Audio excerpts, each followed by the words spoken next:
Stay focused, says that lady. Folks, welcome to a little Thirsty Thursday. I'm feeling a little thirsty. My name is Jimmy Selesky. I am your host of this lovely Thursday edition of Live from the Studio Daily. Wouldn't it be cool if I finally decided on like a real name for whatever this is instead of just calling it LFTS Daily, which isn't the worst name. I just don't know if that's like the final name. This isn't even my final form. I got to admit, folks, I'm a little less than locked in today. It's always tough to admit, but as I've said before on this show, the first step of being locked in is being able to admit when you're not locked in. And I'm admitting that to you right now. Today is opening day of March Madness, and it's kind of hard to pretend it's not. When you do a show Monday through Friday, 5 days a week, and you have to talk about things that matter, or try to talk about things that matter on a daily basis, the fact that it is an all-day college basketball extravaganza starting at 12:30 p.m., noon 30. We should call it noon 30. That does sound cool. Midnight 30 sounds cool, and noon 30 sounds cool. Both recommendations. You know what sounds even cooler than noon 30? Noon 45. I don't know why. I just like it. But anyway, Michigan State started off. So we're going to take a look at my March Madness bracket, compare it to yours, and we'll track it over the span of this lovely tournament just to see how much the Rook reaps. I am, of course, Jimmy the Rook Selesky, which brings me to, of course, another segment of the show that I will never deprive you of, regardless of how not locked in I am, how unlocked in I am. I will never deprive you of the Rook Look. That is, of course, when I divulge upon you my sports gambling picks for the evening, of which we have a couple tonight as well. And we will, of course, review our how we fared last night. And we'll get to a couple other things. Nothing particularly political, I guess. I guess things that I would consider secondarily political, like things that have to do with political people, but we're not really going to step too much into the first-hand, first-person political realm today. I feel like we've gone pretty hard this week. Monday, Tuesday, Wednesday, happy days. Thursday, Friday, happy days. And Thursday, I just kind of, I don't know. I just want to lay back a little bit. Is that okay? I had my first meal last night after my 2.5 days of not eating. As always, this is the second year in a row. Very underwhelming. Very underwhelming. I had been like fantasizing about chana masala from my favorite Indian restaurant right here in Towson. Chana masala is a chickpea dish. It's really just like chickpeas in like a red tomato-based sauce, spicy. Obviously, it's Indian. And then I get some roti bread, which is just vegan naan bread.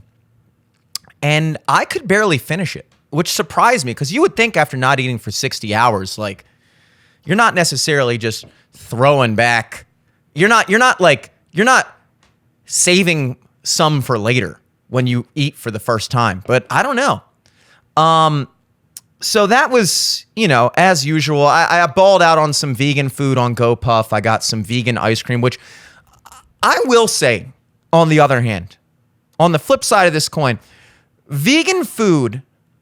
Now, I, of course, never intend to become a vegan. I'm not really necessarily convinced it's actually a healthy diet. I will admit that whenever I fast, do my Greek Easter fast for 40-something days, where I am vegan for that time period, I do come out on the other side having lost a couple pounds. And I think that's primarily due to the lack of dairy. And I'm not sure if it's the dairy or if it's if it's the fact that when you have to be more intentional about what you eat, you have to like monitor every single thing you put in your body because you have to make sure it doesn't have animal products or whatever.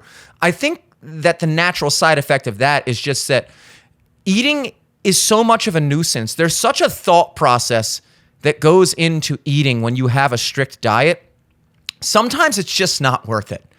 I usually wind up eating like one meal a day because that way, during my fasting period, because that way I don't have to think deeply into 3 separate meals in a day. It's too much. And if you're eating 3 whole meals a day, when you have this very limited diet, you wind up eating a very repetitive diet, which just makes you enjoy your meals on average less. If you think about it, there's like significantly less things you can eat when you're a vegan. And out of those things, I would say about half of them are actually enjoyable. It is getting better, as I was saying before. It is getting better, the vegan foods. I got Ben & Jerry's non-dairy chocolate chip cookie dough last night. Dude, it's not bad. It's really not bad. It's definitely not good for you at all because they pump that up with sugar. It's made out of like oat milk, and I mean, it tastes fine.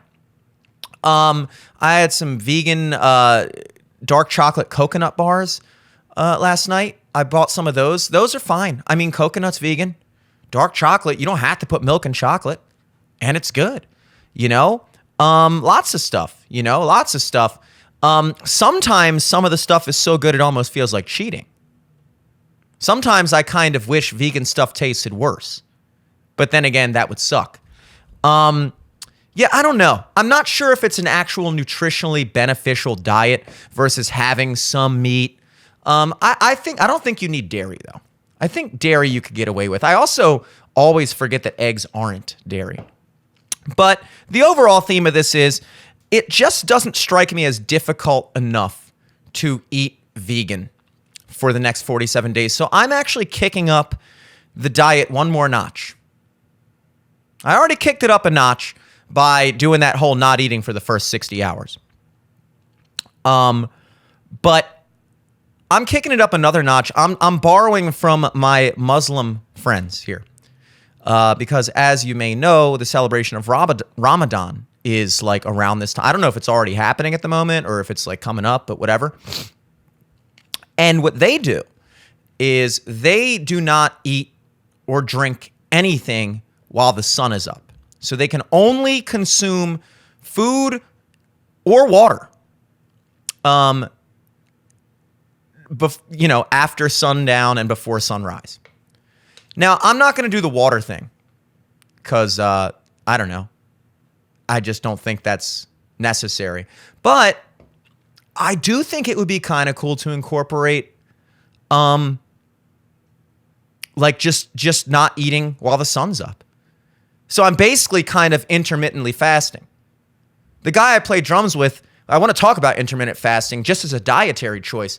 It is effective. And it's actually probably, for most people, I would say it's probably the most sustainable diet there is. A guy I play drums with named Dan Morgan. People call him The Animal or Danimal, as most people know him. Danimal, The Animal Morgan. I play with him about every couple months. And when I saw him most recently the other week at Ballin when we played together, he had lost probably, he said, about 30 or 40 pounds. I asked him. I was like, Dan, did you lose some weight? He was like, I did. I was like, man, because when I first saw, I was like, dude, you either been doing a bunch of coke or you've been on a diet. And so I guess I'm glad to hear it was the diet. And he told me he's been doing intermittent fasting. And that's something that I've kind of always inadvertently done, not even consciously. I don't tend to eat breakfast. I'm not really that hungry in the morning. And in fact, I look at it, I don't feel like taking that time to like make that a thing. I'd rather just get myself a cup of black coffee. The caffeine hits hard and just get right to work. As soon as I'm up out of bed, the cup of coffee's in my hands and I'm at the computer. That doesn't necessarily mean I'm grinding, but I am up and at the computer. Breakfast is not a thing for me. And And he says that what he does is he just eats one big meal a day during like a 3-hour window at night. And I asked him, I was like, do you monitor what you eat during that 3-hour window? I kind of just made up the window hour. I'm assuming 3 hours. Basically, it whittles down to one meal at night. You can only eat so much at one time. So when you give yourself a limited window to eat as much as you can, it doesn't matter if it's 3 or 4 hours. You're gonna get full, and you're not gonna be able to eat any more than that. So for all intents and purposes, he just eats one big meal a day. Some people call this the snake meal diet. Same thing, same concept. And he said no. He doesn't monitor what he'll eat a cheesesteak, fries, whatever. Doesn't matter. And I feel like just limiting yourself to one meal a day and then allowing yourself to let that meal be whatever you want it to be, that is probably the most doable diet, is it not? I feel like it's more difficult to force yourself to eat 3 healthy meals a day, a cold chicken salad in the morning, and or like a piece of toast with avocado in the morning, and then like grilled chicken salad for lunch, and then have like some kind of like broccoli, and I don't know, like to do that 3 meals a day. I feel like that's less enjoyable. But it's like, at least I get to eat 3 meals a day. Okay, great. But your meals are always like a 5 out of 10. Would you rather have 3 5 out of 10, aka just perfectly average meals? You're not stoked about them. They're okay. They're okay. The best healthy meal is, I would say, the best possible healthy meal you could get. Like a good meal that you could eat 3 times a day, every day, and be in great shape. That's what I mean by a healthy meal. Something that you could eat all day, every day, and you would be lean, mean, fighting machine. The best that meal could get is about, I'm going to say, 2/3 as good as the average cheeseburger and fries meal. It's kind of the same thing I've always said about booze. People be, oh man, this beer is great, dude. This beer is delicious. No, it's not. The best a beer can get, the best like a cocktail can get, is like half as good as like a diet Sprite. Like you're never going to have a beer that legitimately tastes as good as like an orange soda.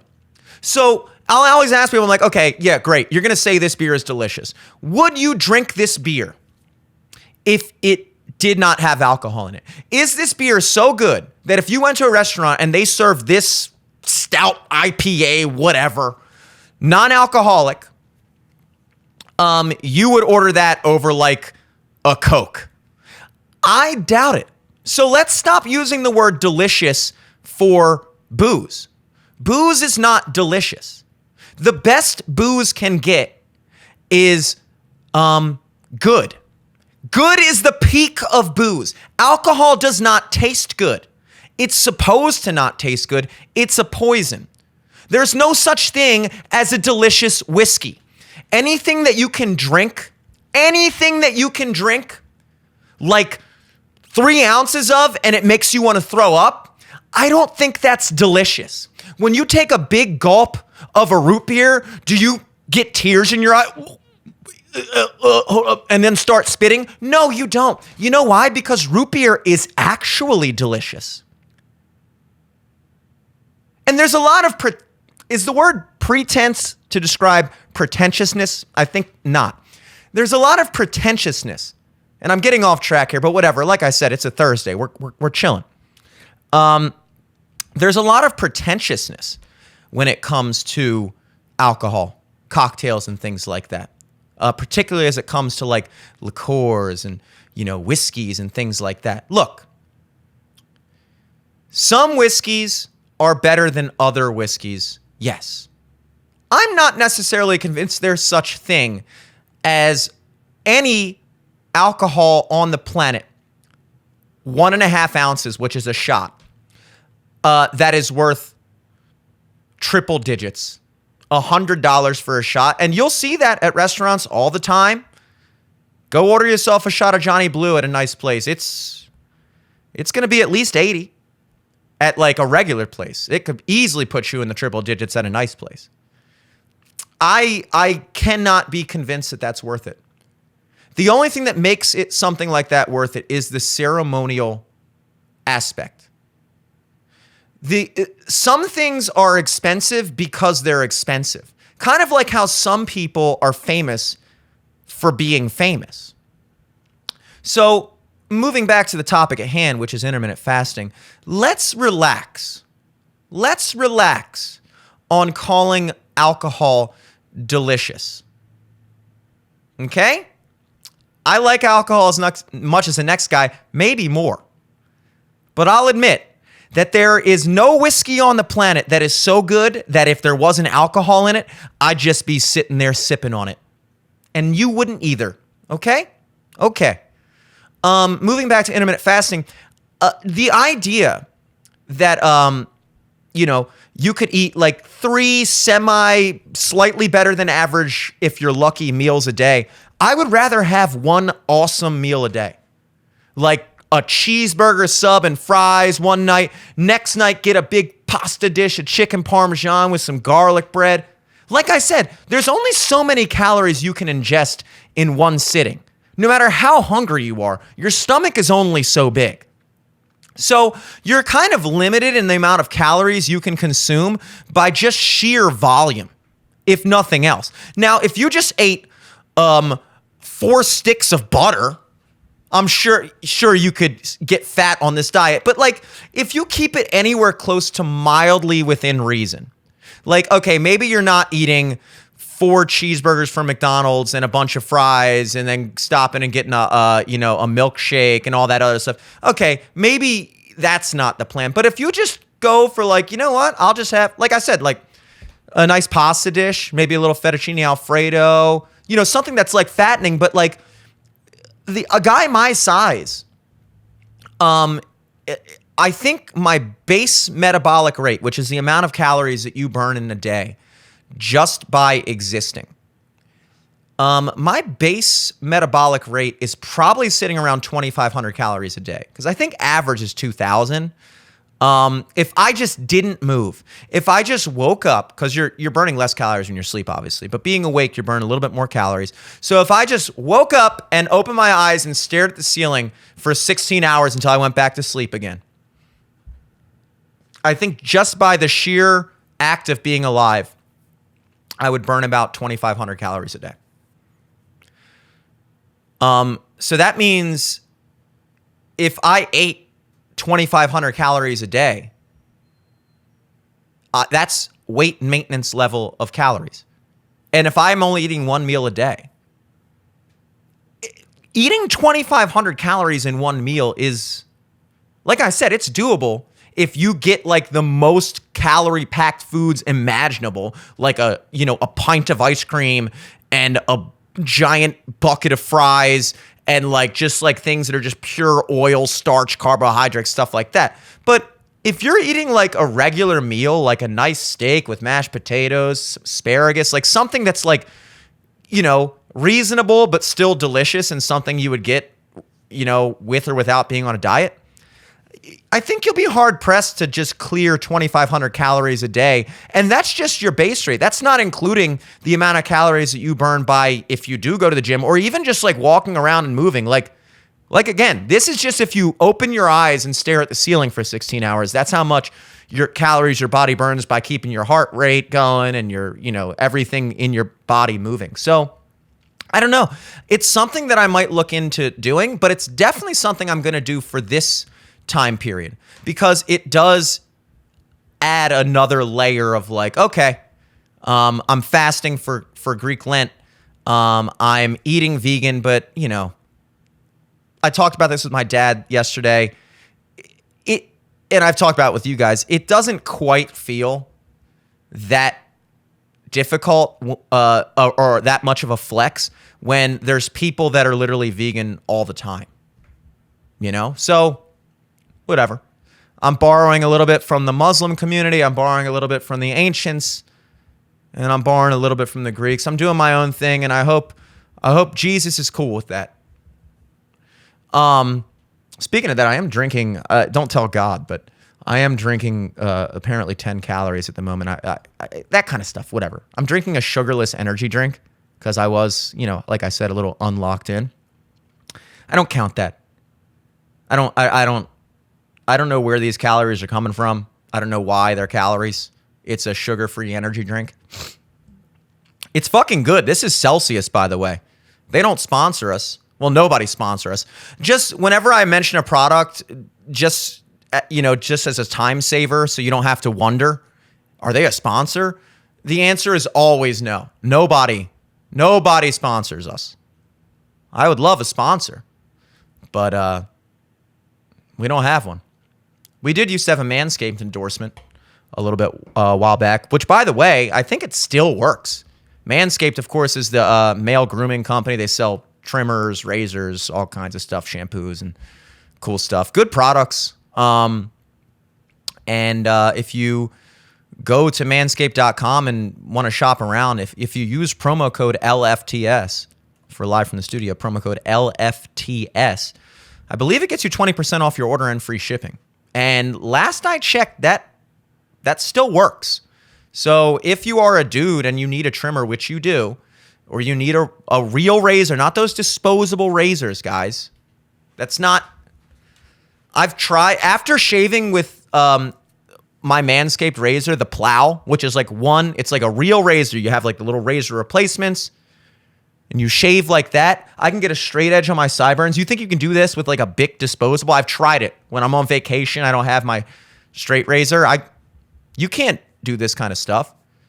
If you're just doing like your high school version of how you shaved, where you just have jagged sideburns, and come on, guys, grow up. So, promo code LFTS on manscaped.com. Check that out.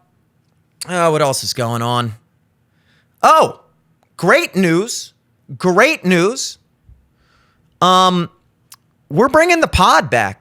Now, some of you that are newcomers to this channel, which there are some, as I mentioned, I am actually quite pleased with the steady growth we seem to be getting. I'm sure this episode is not helping with that, but whatever. It's laid back Thursday. What are you going to do?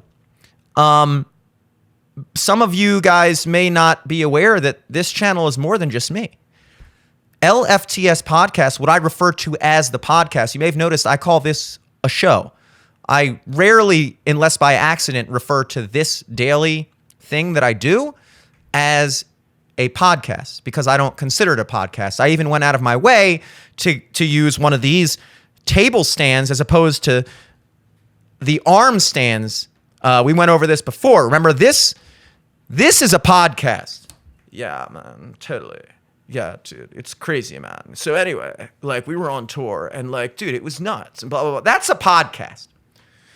This is a show. You're watching LFTS. See the difference? I think that makes a difference. And the podcast, the other half of LFTS podcast, the notable, venerable Mr. Eric Glazer, videographer, stand-up comic, Baltimore area, and longtime friend of mine forever. We met in middle school, bonded over the fact that we weren't chubby. We just had baby fat in 6th grade. But once we hit puberty, we were going to be balling on these motherfuckers. And, did we ever.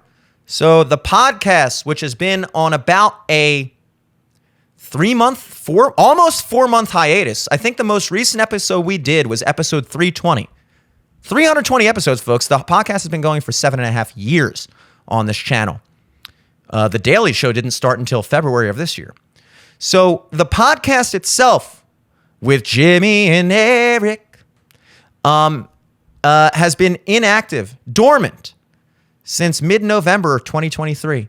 And we're finally coming back at you. So now there is even more to love on this channel. Not only do you get your daily business day dose of yours truly, Monday through Friday with LFTS Daily, but Saturday mornings, nothing like a little Saturday morning cartoons, right? Remember that? Well, now, every Saturday at 11:30 a.m., we're pumping out LFTS podcast with me and Eric, maybe, guests and stuff like that, where we talk to other people that live in the area. That way you're not just listening to me ramble for an hour every day about seemingly nothing sometimes. So I'm pretty excited. I'm pretty excited about the kind of versatility that we have on this channel now, just to, be able to talk about dead set things, semi-planned out shows Monday through Friday, and then on Saturday just kind of lay back and chat, And so 6 days of content here on Live from the Studio. If you haven't subscribed yet, or you haven't unsubscribed yet, if you haven't unsubscribed yet, thank you. Let's keep it that way, please. If you haven't subscribed yet, please do, because it is the best way to make sure that you keep on seeing when we post new stuff, because at this point in the channel, with the views we're getting, the algorithm is not exactly stoked on us. So you're not going to really see us unless you seek us out or subscribe. So please do so. Let's talk about March Madness, as promised. Jeez, 27 minutes into the episode, whatever. Who cares? It is upon us. The first official game. This, of course, is not counting the what we call the first four, which are the 4 play-in games that they have to qualify for the tournament. Michigan State faced off against Mississippi State. And I did get that pick correct. I'm looking good so far. This is my bracket, so I'll pull this up for you guys to look at. There we have it. You can take a glance. You can see I have UConn, St. Mary's, Marquette, and Purdue in the Final Four. I have Connecticut, Purdue in the championship, and I have Connecticut taking the ship, pulling a repeat of last year. Let me put this in PIP mode there. A couple upsets you can see. I got, I'm sure you can't see this on the screen now. Let me put that back in. There you go. The font is so small, you probably can't even read it now. And then I was like, let me make this picture 40 times smaller. So there you have it. Couple upsets. I'm kind of pissed because Duquesne did beat BYU. That's a 11 seed upset over the 6 seed. I originally predicted that. When I was filling out the brackets last night, and I don't know why, actually, because my model has BYU as 6.8, 7, 8-point favorites. But what I've learned in the gambling world is that the best gamblers use a healthy dose of technical and fundamental analysis. Now, those of you who are in the stock world, finances, you know that technical analysis is numbers, just pure mathematics almost, studying patterns, growth rates, things like that, systems. Fundamental analysis, the fundamentals as they call them, that is much more kind of just learned experience, not necessarily intuition, but just you when you do something long enough, you have a kind of an innate understanding of how things work. You have a sense of the world around you, and you can kind of you can predict more accurately whether a stock's going to go up or down, or if a business is going to achieve based off of the performance of some other industry, and blah, blah, blah, blah. So as that relates to the gambling world, you have, of course, in terms of technical analysis, that would be statistics, like in the case of basketball, you look at the most important things I consider. I consider personally in basketball a team's rebounding ability. That the team that gets more rebounds is generally the team that wins. People think that intuitively when you look at basketball, it's going to be shooting percentage. That's what people think, I think. That's like the most, okay, who's better at making baskets? If one team makes 2 out of 3 shots they take, and the other team makes 1 out of 3 shots they take, the first team's better. Maybe. But if one team is getting twice as many shot attempts, then they can make half as much and still have the same amount of points. Does that make sense?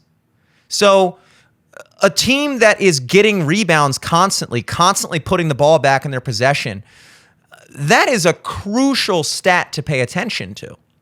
Also turnovers, which are when a team turns over the ball prior to a shot attempt or a free throw attempt. So that's technical analysis, seeing how teams stack up in terms of their rebound percentage, their turnover percentage, their shooting percentages, their free throw attempts and free throw percentages, things like that. Fundamental analysis is more like just understanding, like, okay, it's like I would consider home court advantage kind of a fundamental thing. Like, okay, yeah, there is such thing as home court advantage, but how do we decide how many points to give to a team? Or how much that home court advantage is going to factor in. You look at teams like Denver in Colorado, and this is universal for all sports. Because of that altitude, Colorado teams have an immense home court, home field advantage because the teams that aren't constantly training in the rocky fucking mountains are not used to that altitude. It lowers their performance. They're not getting as much oxygen to their blood. So there is a higher home field advantage to Colorado teams than, let's say, you know, some random team in Baltimore, maybe. There's also, you know, you go to a school like Tennessee, like this major market SEC school where everybody's really freaking into the sport. And you walk into that home court, that's a sold out crowd. These kids are freaking lit.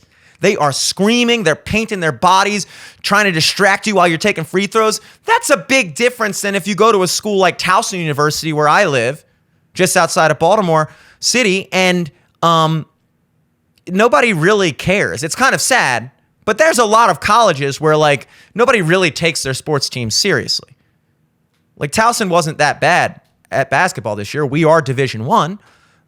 But, you know, people aren't going nuts. The stadium is, you know, 25% filled on a regular game. The only time these stadiums get packed is if a team like LSU comes to town to play us and people just want to see LSU. So that's all fundamental stuff. Oh, you know, if you talk about like Billy Walters, who is one of the best sports gamblers of all time, one of the most legendary sports gamblers in Vegas. He was just recently on the Rogan Experience. He, you know, talking about somebody went through a breakup. I always thought, I know this is going to sound sexist, but it is a thing, right? I always thought for women's sports, dude, like, would knowing if someone's on their period help? I know everybody just, how could you? I tell you what, if I had $1,000 riding on like a women's college basketball game, I would want to know the ins and outs of every detail I could possibly factor in. And I think most women would agree that being on your period is definitely something that may affect your performance. Perhaps, right? It's just an added component that I guess doesn't factor into men's sports. I don't think that has to be sexist. I'm just saying, like, just knowing little things like that is crazy. You know, if a dude's getting bad grades, whatever. And for all those things, I figured BYU was going to lose. You know why? Because BYU, Brigham Young University, the Mormons, I think they're out in Utah.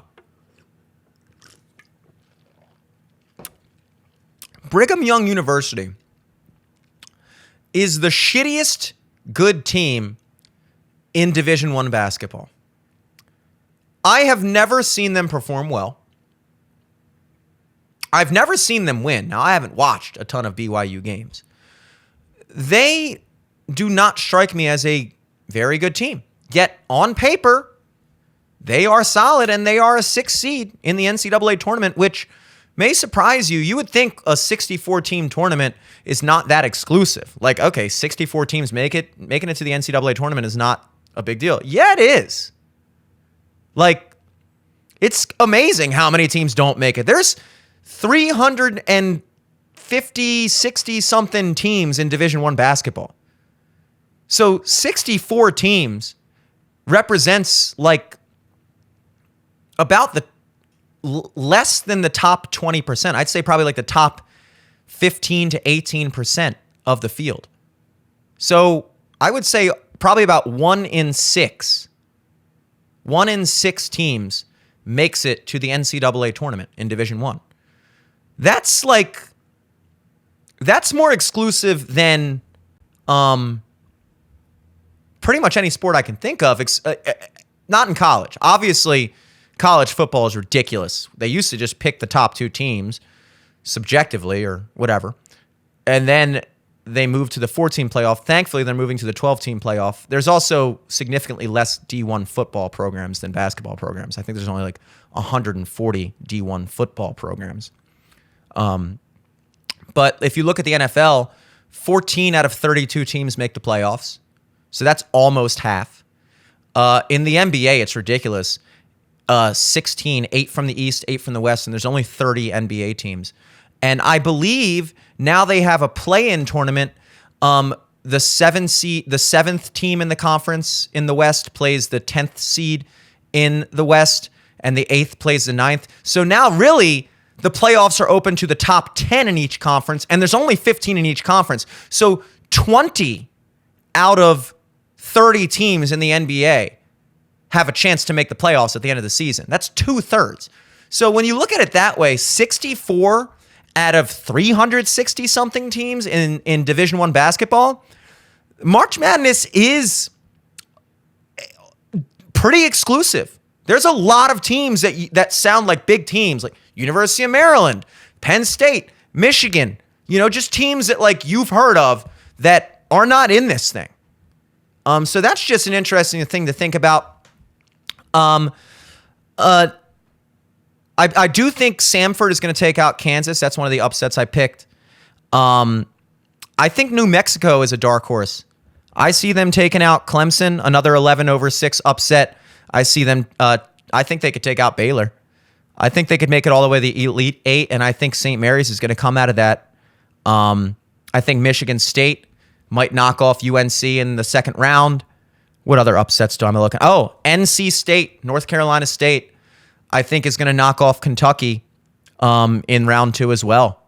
I think NC State is a team that on paper, I feel like is very underrated.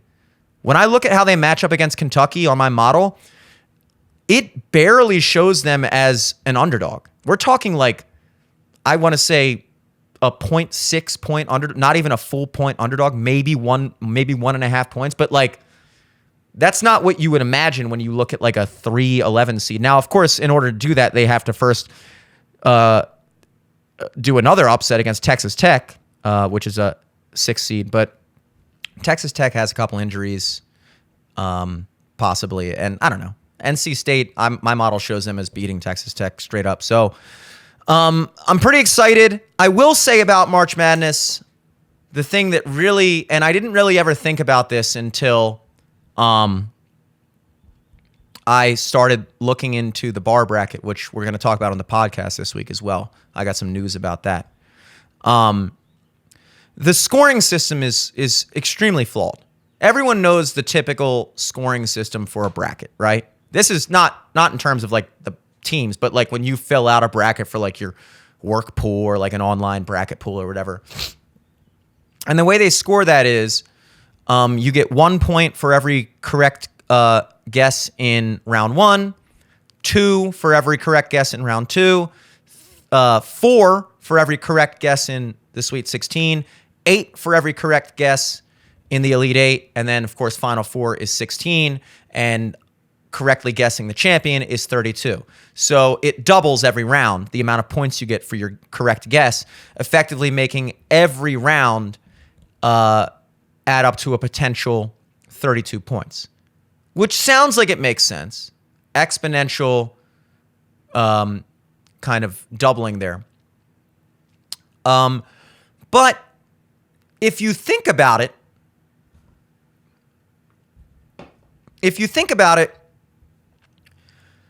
correctly guessing the champion is worth 32 points alone.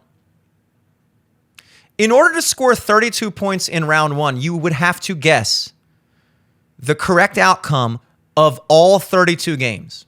So if you guess 31 out of 32 round one matchups correctly, you still have one less point than some other guy who just maybe incorrectly guessed every first round except for getting the champion correct.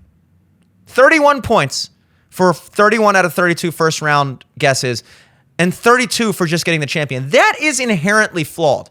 It almost makes round one picks obsolete. I was a little annoyed today that Duquesne lost Duquesne won, beat BYU, because once again, that was a pick that I originally had and then switched back to BYU winning. What a mistake. But luckily, Michigan State won, and so I feel like I'm looking good. But the reality is, it almost doesn't matter. It almost doesn't matter because each one of these games is worth 1 point out of what will amount to 32 points per round. And, the way we did the bar bracket and what I found to be, I would argue, is probably the best, fairest way to score a bracket, and you guys can put this into your pools if you like it. It's called Fibonacci. Now, those of you who are familiar with the Fibonacci sequence, I kind of wish I was born like 500 years ago because I feel like it would just been like easier to invent stuff. Like you could invent something like the Fibonacci sequence 500 years ago and be remembered forever. And the Fibonacci sequence is just, to be honest, there's definitely like a mathematical significance to it. It illustrates something. I don't fucking know. But everybody, it's you start with a number. You start at 0 and then you go up to 1. And then the next term in the pattern is always the previous term plus the term from 2 terms ago. So in this case, it would be 0, then you go to 1. Then the next term would be 1 plus 0, which is 1. Then the next term would be 1 plus 1, which is 2. The next term would be 2 plus 1, which is 3. The next term would be 3 plus 2, which is 5. Then 8, 13. So you see, every next number is the previous number plus the previous number. That's a terrible way of explaining that. But luckily, I think we're all familiar with Fibonacci. So as it pertains to bracket scoring, what they're doing is they're saying, instead of doing 1, 2, 4, 8, 16, 32, respective to the rounds in March Madness scoring, why don't we do Fibonacci and go 1 for round 1, 1 point for each guess, 2 points for each guess in round 2, then 3, 2 plus 1, 3 points for each correct Sweet 16 guess, then 5, 3 plus 2 for each Elite 8 guess, then 8 for each Final 4, and then 13 for correctly guessing the champion. And that, in my opinion, far more accurately weights the bracket. Because now you're actually giving some level of significance to the fact that if someone guessed a sizable amount of the round 1 matchups, that should count for something. That should not count for nothing. As opposed to just, basically your bracket doesn't matter until the Sweet 16. And if one team that you picked to go to the Final 4 is eliminated early, you've pretty much lost the whole bracket. And I don't know, it makes it more interesting to kind of weight it more evenly across the things. So good luck on your brackets. I'm in a pool where first prize is $50,000. I don't intend to win $50,000 by getting first prize, but I could see myself winning a couple hundred maybe by placing in like the top 10,000. I mean, how hard is it to place in the top 10,000 of anything? Let's see what else is going on today, because March Madness, well, I'll be checking back in with that bracket, from time to time and for no reason. Let's see. Should we talk about something? Should we talk about something real? Yeah, let's talk about something real. About 45 minutes. Let's check back in with Don Lemon. We'll do one relevant thing in the world here.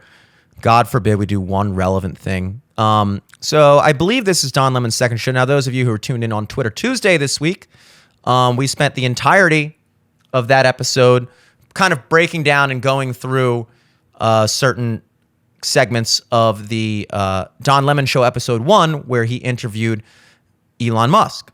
Now, Elon announced that he was interested in kind of doing partnerships with certain, I guess you would call them political comment. Don Lemon refers to himself as a journalist, I found. Editorialists, political media figureheads, whatever, from all sides, not just people like Tucker Carlson and people like that on the right, but also, people on the left, like Rachel Maddow. And I believe he mentioned Don Lemon, but Don Lemon hated that because, as we mentioned before, Don Lemon does not believe that Don Lemon is on the left. And Don Lemon might be the only person in the world that does not consider Don Lemon on the left. So democratically speaking, you're outnumbered, Don. I'm pretty sure you're on the left. He hates that. He considers himself, quote unquote, a fierce independent.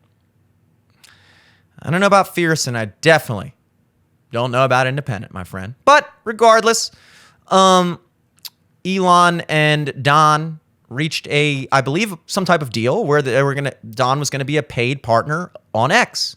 He was gonna create a show, and he was gonna be part of that whole thing. That was reneged, canceled. I cannot believe reneged is a word. I can't believe I'm allowed to say it. I'm not saying it to be like edgy. That's like a real word, and it's the best word for what I'm trying to describe. It's just crazy that it's a word. I'm sorry. That deal they went back on it. See? That deal was reneged. I guess Elon was not very happy with how that interview went. Understandably so. And when you watch that interview, given the context that Elon literally is technically Don's, I don't want to say boss, but it's kind of the same way when I go to a bar and I play music there. Like, I'm not an employee of that bar, but they are the ones paying me, and I'm providing entertainment or like some type of service for their business. And so if they say, go home, get out of here, you're not playing here anymore, like, that's their prerogative. So I don't know what that relationship would be called. I guess not employer, but like they're paying you.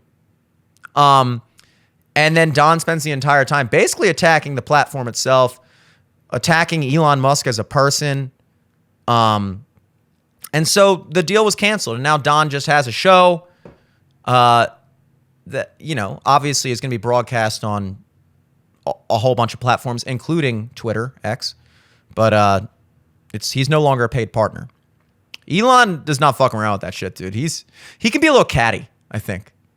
He wasn't trying to allow Alex Jones on because he didn't like the whole Sandy Hook thing, and I think they kind of cleared that up. But like, Elon he can be a little bit of a brat, I would say. I'm not saying that this is a bratty move, but like, he's that level of rich where he just does like whim things. So on this episode here, episode 2, I guess, of this Don Lemon show, they're kind of talking about he's revisiting his previous episode with Kara Swisher, who's like another journalist. She's the author of a book called Burn Book. I would imagine she's on the left, but I would imagine she wouldn't say she's on the left. Who knows? I don't know. I think the first step of being on the left, according to the left, is not being on the left. I didn't realize this, but I feel like that's the one thing everyone on the left has in common is they're not on the left. Whoa, that's weird. How does that work? But anyway, believe it or not, you may be impressed or surprised to hear that episode 2 of the Don Lemon Show is also it's not going to have Elon Musk on it, but it is going to be about Elon Musk so that he can continue to bring in clicks. And I don't blame him for that. I'm talking about Elon Musk right now. I'm not necessarily convinced that's why anybody's watching, if anybody's watching, but I found it interesting. So this first clip, I noticed myself watching the episode last night, and then there's another clip that surfaced on Twitter last night. Or this morning. I'm gonna play the Twitter thing first. So I think this is a good kind of overall jump off point. So let's start here. This is a segment from Don Lemon on episode, I believe, from yesterday, talking with Kara Swisher about the Elon Musk interview. And people have been asking me what I meant by when I said he did not like answering questions or being held to account from people like me. And so some people took it to mean a racial thing. I meant someone who has a different worldview. But since people raised it and you said what you said, do you think that he was uncomfortable? I didn't want to go there. Do you think he was uncomfortable sitting in front of a gay black guy? Probably more gay than black, I would think. I hate to say that, but I don't know. Okay. I don't know. I mean, having to answer questions from... I don't think he likes control beyond himself. And so it doesn't matter who's exerting it. I don't think he much likes Joe Biden either. And people have been asking me what I... Okay. So that's just like, I'll get to the other clip too, because I think they both kind of tie each other together, because this is one example, and I think the second example helps to prove my case, and not necessarily prove, and I don't necessarily have a case. It's more of an observation, which is this kind of self-obsession with identity, with Don Lemon in particular, but the left, which again is not the left. Don't ever say the left is the left. The right actually seems to have no problem saying they're the right, but the left is not a big fan of being called the left. I don't know why. They don't want to be who they are, a lot of them. Just be the left. It can be cool. Being the left can be cool. But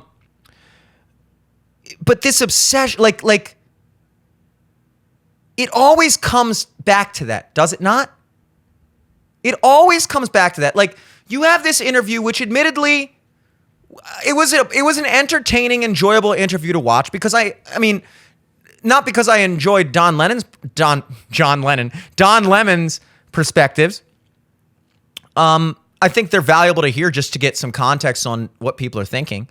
I thought he asked good questions for the most part, outside of the whole talking about Elon's ketamine prescription for like way too long, and like pressing him on like drug shit, or I don't know what the inside. I guess I feel like he was trying to like imply that Elon was like unstable or had a drug problem or couldn't be trusted because he's volatile and he's whatever. It was just kind of you could sense that there was something like grimy going on. It wasn't this innocent, like, I just think this is a valuable conversation to discuss, people to hear about, like, you know, depression. No, dude, you're trying to like plant a seed in people's minds, or like insinuate that Elon is this like drug-addled, like unstable, unhinged character, whatever. And it just seemed grimy. But overall, I mean, the topics were good. Don's take on the topics were not great, in my opinion, but the topics were good. And so you would think that when you revisit that interview as Don Lemon, that you would take that as an opportunity to provide, in his favorite words, evidence or studies that disprove the points that Elon was making during the course of that interview. Elon referenced several statistics and figures that, assuming they were wrong, would be fairly easy to disprove. Most notably, the whole concept of, you know, immigrants flooding into the country, influencing representation in the House and the Electoral College. He went as far as to say that if illegal immigrants were not counted in the U.S. Census, that Democrats would have as much as 20 less representatives in the House, which would, of course, mean, in theory, that Republicans would have about 20 more, which is a 40 representative swing out of 435. That's a 10% swing. And Don just goes, I don't believe your information is correct on that. Why wouldn't you then use this as an opportunity on your next show, when you're discussing the previous thing, to go through all the things Elon said and show how they're wrong, how they're objectively, empirically wrong? That would be what I would do. That would be what I would expect any person to do after a debate where there was a point of contention, to go back and basically build a foundation and either reaffirm or admit that their points, they might have been wrong on this point, but this is what I meant by this point, and here's the stats that back up this point. And then that leads to everyone understanding it better. Anyone who watched that first interview who wasn't sure how you came to your conclusion or Elon came to his conclusion now gets a better understanding. Instead, his take is, do you think he was mean to me because I'm gay and black? Dude, I don't think he was, quote unquote, whatever word you use to describe it, like aggressive or whatever the word, or like not, just uncomfortable or whatever. And the implication is that Elon was uncomfortable not because you were at every point attempting to accuse him of basically being a bad person, assassinate his character, starting with, does he have some type of nefarious relationship with Donald Trump where he's funding his legal battles or donating to his campaign or all this other stuff, and running this right-wing website called X now that allows for hate speech, and then you're pushing these anti-Semitic Jewish conspiracies about great replacement, and you think that non-white, non-male people are the only people that are competent and should be allowed to have jobs like airline pilots and doctors, and that other people can't perform in those fields. And what else? I mean, every single thing that was brought up in that interview was in one way or another attempting to really just accuse Elon of being a bad person. Not even to mention the whole segment about which is fairly private, which is his ketamine prescription and why he does that, and his depression, things like trying to spin that into that he has some type of drug problem or whatever. And it's like every single point, you're really trying to tear this person down. You're trying to assassinate their character. And then when that person naturally becomes, I don't want to say defensive, but fed up, I guess, and uncomfortable with the dynamic of this conversation, especially after being the one who literally freaking is paying you, providing you a stream of income to be on his platform. That couldn't be the reason. No, it's because you're gay and black, Don. Everything comes back to that. Everything comes back to your identity, your check boxes that you fill out. I am a gay black male, but it just shows the shallowness, of this thinking. That's how they see the world. When I say that I truly, genuinely believe that anti-racism is racism, similar to the way I believe anti-fascism is fascism. I think it's literally Orwellian doublespeak at this point. We've gotten to that point. And similarly, I believe science denialism is when the people that claim people of being in denial of the science are the actual science deniers. It all works like that. It's always projection. The things that they accuse you of doing are the things that they're doing. But as it pertains to Don and anti-racism as a whole, when I say that I genuinely believe that those are the most racist people, the people that see everything through the lens of race, I'm not lying about. I'm not being hyperbolic when I say that. It's difficult for me to imagine being that obsessed with identity. I've talked about it a lot. You can notice patterns. You can discuss certain communities.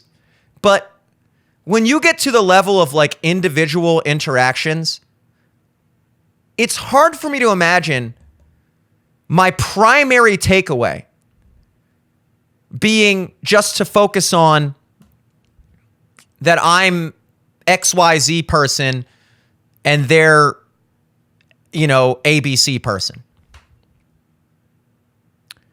I'll play the next clip just to kind of seal this deal here. This is kind of on a similar vibe.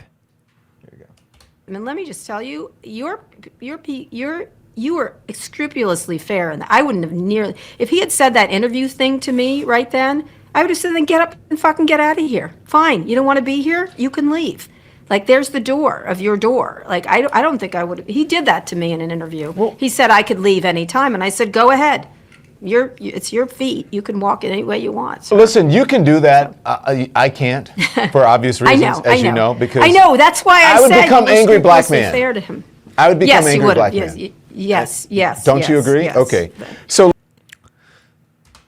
Now, when I first saw that, and I think even the way she took it, mind you, this is the same show. So that's the second mention of the fact that he's black. I don't even, when I first watch it, I thought he was saying, "Oh yeah, you can say stuff like that, but I can't, because if I do, you know how I'll become like an angry black man. I'll get like, you know, I'll dump this whole like refined guy, and I'll start talking to him like for real, you know?" That's what I thought he meant. Like, oh, okay, Don's saying that, like, hey, look, like, I'm professional, but like, you know, I gotta keep it that way. I don't want to let my real like true like self come out, which is fine. Like, I'm gonna let you know how it really is, you know? That's what I thought he meant. What and that's what I think she thought he meant, you know? Maybe. What he really meant was, no, Kara, you as a white woman, you can call people out and say things like, okay, if you don't want to do the interview, you can leave. You can say things like that. I as a black man, I can't say things like that, because immediately everyone is just going to stereotype me and say, look at this guy just being a typical angry black man, can't contain his emotions. That's what he was saying. And so there's just another example in the same show. This is and of course, mind you, the title of the show is Elon Musk Racist? Don Lemon presses Kara Swisher. I don't know if I necessarily consider this pressing. I think pressing was probably a better word to use for how he described how he approached the Elon Musk interview. Pressing would be an understatement, but it would be more on brand. This is kind of just two people just agreeing with each other virtually for 55 minutes. But he's pressing Kara Swisher as she proceeds to affirm everything he says, and he proceeds to affirm everything she says, except for that he could have been more assertive about Elon when he said he didn't want it, because that was the one thing that he had to stand up and press Kara Swisher and say, Kara, you can do that stuff, but I can't, because I'm a black man. Oh, I can't let my soul self shine through, because they'll cast me aside in the media. Dude, get over yourself. Get over yourself. That's what I talked about yesterday, and I've talked about it a lot. No one cares that you're black. And guess what? No one cares that you're gay. And for the most part, no one cares that you're trans, unless it's, affecting their daily lives in some way or another. That's really the only time anybody cares at all about anything. Most people don't have the time of day, or even just the lack of self-centeredness to give a flying fuck about anyone outside of themselves and maybe their close inner circle family and friends. It's kind of an inherently narcissistic, egocentric worldview to assume that there's a whole bunch of people out there that just spend all day, every day thinking about you. Even the idea with especially as it pertains to they just want to keep the black community down. Dude, I'm going to give you a hint. And I could be wrong, but I am a white guy, so I can speak from that. We white people, we're not sitting around all day just thinking of ways to keep black people down. If anything, there are people at the very top of society, not including me, obviously, as you can see, that are just keeping people down in general because they can make a profit off of it. They don't care if those people are black, Latino, other poor whites. They don't care. No one cares enough about you as a person or your group as a group, regardless of what group you are. No one cares specifically enough about you to spend all day, every day, even hating you. People don't have enough care to hate. They only care when it affects them. It's just incredible. You sit here, Don, all day, focused on the fact that you're a gay black man. And no one else is focused on that. You are focused on that.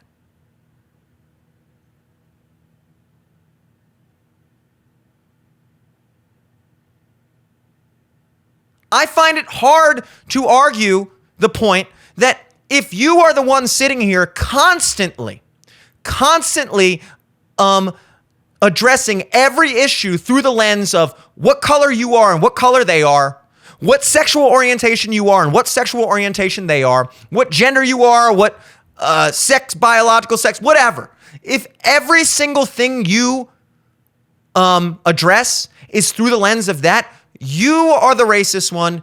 You are the, I don't want to say homophobic, but you're the one who's focused on that. You care more than the person who you're accusing of really caring a lot that you're black and gay.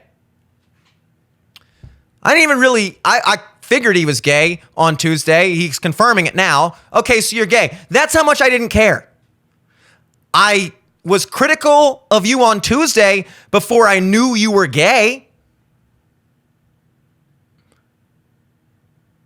But now I guess I'm critical of you because you're gay. It's just crazy how that works. Yeah,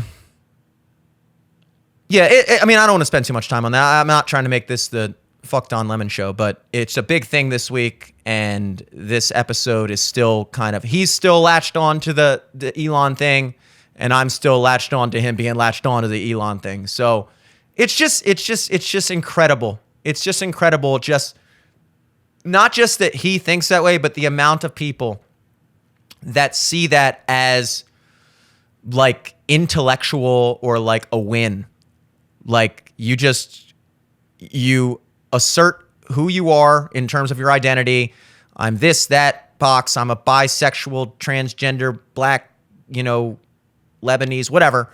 And then you just say that another person is racist, and that's why they were so mean to you, because they're just racist and homophobic and they didn't like being taught. And that's considered like a good rebuttal.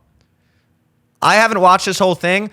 I've watched at least 20 minutes of it, and at no point did he ever cite any numbers. He may have, but I didn't really see it. This seemed to entirely be an episode of him just being like, he's a racist. He's a bad person. That's just their whole attack. That's their whole attack. They're not going to address Elon's ideas at all. They're just going to say he's a bad person. And here's why he's a bad person. Not here's why he's wrong. Just here's why he's a bad person. Which I guess just makes that's a lazy intellectual attack. It's not even an intellectual attack, actually. That's I misspoke. It's a lazy attack. Because what it's attempting to do is say, look, if I can't win the debate, if I can't,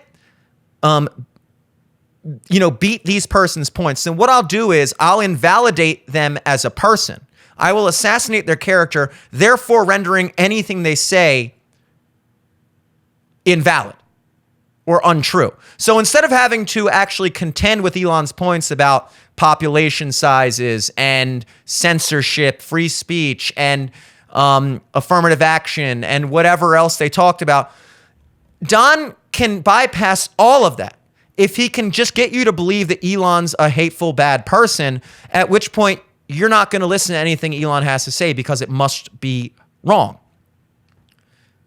That's what they're doing, and people do it all the time. And the amount of people that don't see through that is just incredible to me. But whatever. Like I said, it's a Thursday. I'm not going to get that much further into it at all, actually. Guys, let me leave you with some picks. The Rook. Look, Grambling State. Lord, I was born a Grambling man. The gambling, rambling men there. They did cover against Montana State. We had them at plus 4.5 in the play-in, the first four to get the 16 seed. They got it. So they will be in March Madness facing off against, I believe, who are they facing off against in round one? Purdue. That's going to be a tough one. But hey, they made it in, which, as we noted earlier, is an accomplishment. So congratulations to Grambling State for getting into the tournament, and congratulations to us for Grambling State covering plus 4.5. We love to see it. On the other hand, Boise State continues their streak of not performing well in March Madness. They are now, this was a play-in game, so I guess technically they didn't get another loss in March Madness. They didn't even make it into March Madness, but they did not cover. We had them as plus 2.5, and then we doubled down. I told you to double down as the line moved to plus 3.5 on yesterday. And so that's actually a 2-unit loss. They lost 53-60 to Colorado. So that's a 2-unit loss. It was a plus 1.4 unit win with Grambling. The Pacers Pistons over also did not hit 122 to 103. We had 233.5, so the over did not hit there. But Old Faithful goal in the first 10 minutes for the hockey game, Toronto versus Washington, the Caps versus the Maple Leafs. Leaves? I don't know what they call them. That hit, so that's a plus 1 unit. That brings us to an overall here, guys, of lifetime 9.86 units in the positive, in the black, over 56 bets so far. That is a positive yield of 15.82%. So we're still looking good despite that 2-unit loss with Boise State. Sorry. We got a long tournament ahead of us. I'm looking forward to it. Let's start tonight with a couple boosts. Obviously, some matchups already occurred earlier. I hit with Michigan State. That game was at noon. This show doesn't come out until the evening, so no way I could have clued you in with that. But we do have a 25% college basketball boost on FanDuel again. FanDuel seems to be stepping up their game with the boosts. They've been pretty good recently.